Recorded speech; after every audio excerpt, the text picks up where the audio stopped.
早年在车友圈说到四驱，那必然会有人喊出你尽管踩油门，剩下的交给Quattro。Quattro系统自1980年亮相到现在已经41年了，发展到了第8代，变化非常的大。曾经Quattro的核心Torsen中央差速器现已经不复存在，Quattro目前已经完完全全的去Torsen化了，导致经常被车友谈及灵魂何在啊。目前在用的Quattro系统主要可以分为2种：电控多片离合器、机械扭矩限滑差速器。说简单点呢，就是奥迪根据自家目前主要的2种变速器，7档湿式双离合和8档手自一体上用的2套Quattro系统。其中争议最大的就是多片，这套系统从全时四驱阉割成了适时四驱，并且还适配了横置发动机车型。要知道Quattro自诞生起就是一直安装在纵置发动机车型中的，按道理来说这是好事，这是进步。但是呢，这个所谓的适配只不过是把 Q3 的 PQ35 平台的兄弟大众途观的4Motion 四驱系统搬了过来，并且还当做Quattro宣传，这也导致车友们吐槽，这是最假的Quattro啊！当然，纵置版也好不到哪去，这套Quattro系统也是奥迪主推的 Ultra， 比如 Q5。Ultra 这套系统将贯齿差速器换成了电控多片离合器，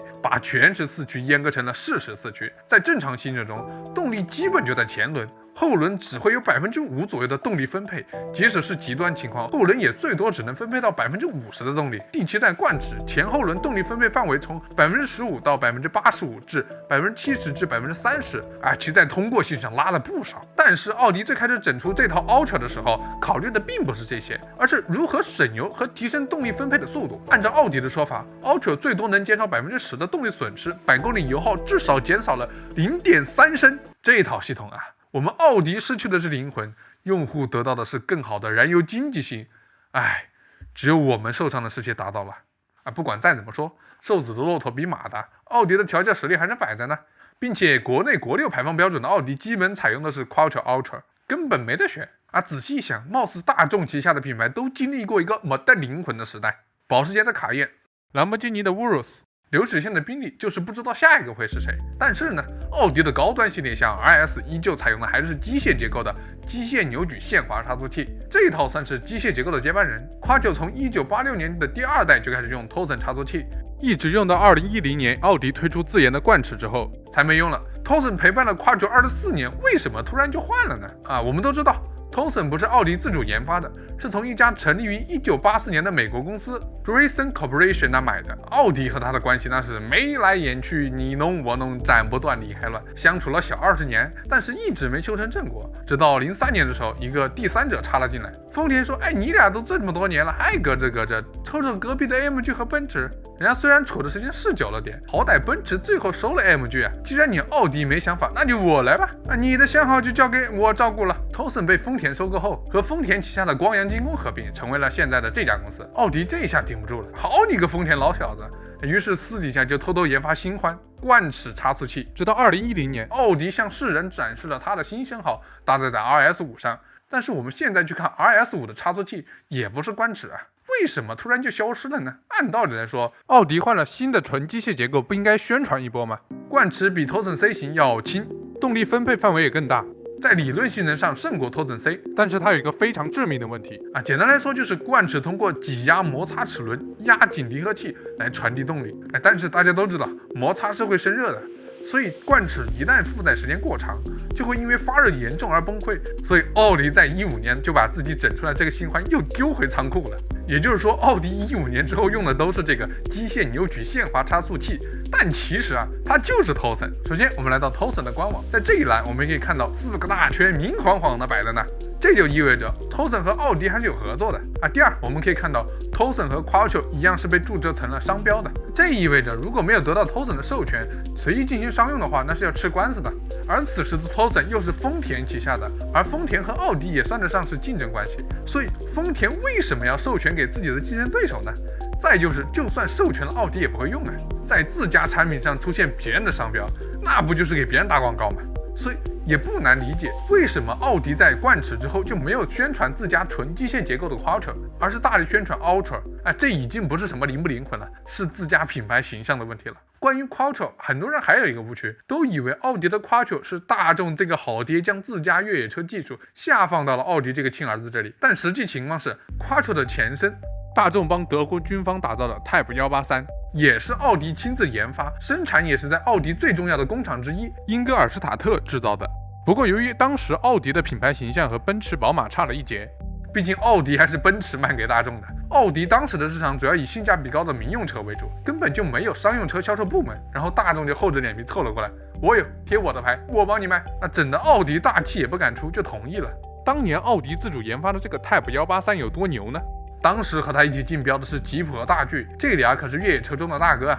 要是大家对这个没什么概念，我举个例子，在1980年举办的达卡尔拉力赛上，也就是从巴黎前往达卡尔，起点在欧洲，终点在非洲。Type 183出道即巅峰，轻轻松松夺冠。由此可见，奥迪当年的实力。这套系统也是逃不过我们频道的常驻嘉宾皮耶西的眼睛，打算用在轿车上。当时的四驱在轿车界可是个稀罕物。早年时候有一家名为 Johnson Motors 的英国公司尝试过在轿车上安装四驱，成功了，但又没有完全成功。他旗下的 Johnson FF 可以算得上是四驱轿车的开拓者，但价格高的离谱，比当时一线超跑品牌贵了30%。再加上这款车也有个严重的设计问题，中央分动箱偏左，导致左侧驾驶位没有足够的空间放油门和刹车，只能设计成右舵。而作为跑车最大市场之一的美国是左舵车，无疑是直接损失了一半的市场。当年保时捷快破产的时候，在北美推出了 Boxster 之后大卖，才有钱搞卡宴。所以 Johnson FF 的这一缺陷无疑是自断一臂，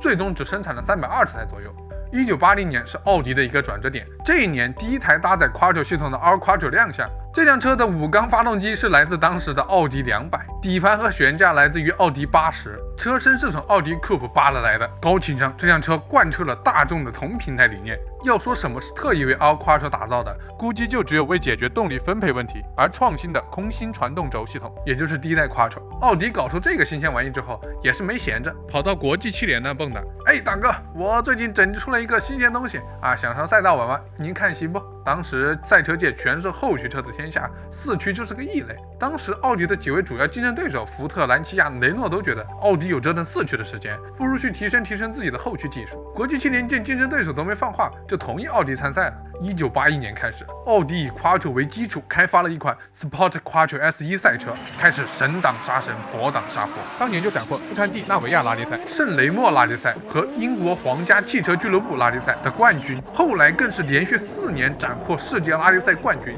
这辆仅有1090公斤重、动力达到500马力的野兽，无论是在哪一种路况上，都是以绝对的实力碾压对手。奥迪凭借4连夺冠，在国际上的名声一路高涨。奥迪也知道这次是奥迪的翻身之路，于是就抓着 Quattro 进行疯狂宣传，最后将自己的品牌形象提升到了和奔驰、宝马并肩的程度，让 BB 变成了 BBA。这里说个有意思的事情，在1983年的时候，奥迪得知德国政府准备在1986年要开始强制执行所有新车安装催化剂的时候，奥迪率先就装上了，成为了德国第一家用催化转换器控制车辆尾气排放的汽车制造商。我并没有在暗示谁啊。早年奥迪除了 Quattro 非常出名，还有一个1999年推出的无级变速器，它是奥迪特意为前轮驱动车辆设计的一种变速器。而 Quattro 系统只有重置能装，并且在第3代 Quattro 的 V8 就解决了不能在自动挡上搭载 Quattro 的问题。那么问题来了，明明2个都是奥迪自家的东西，为什么不放一起呢？直到我找到了奥迪研发部底盘控制系统科科长拉尔夫·施瓦斯博士的回答，翻译过来就是：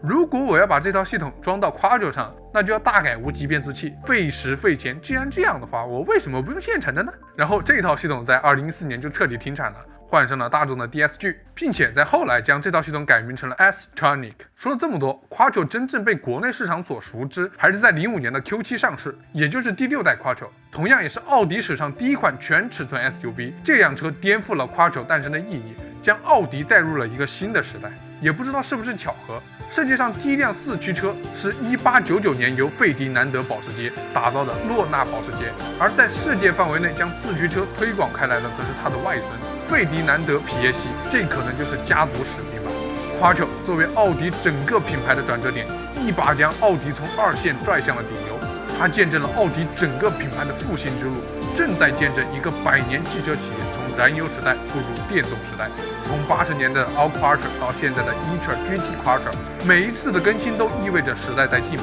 我相信奥迪绝对还会让我们在电动时代喊出：你尽管踩油门，剩下的交给 Quattro。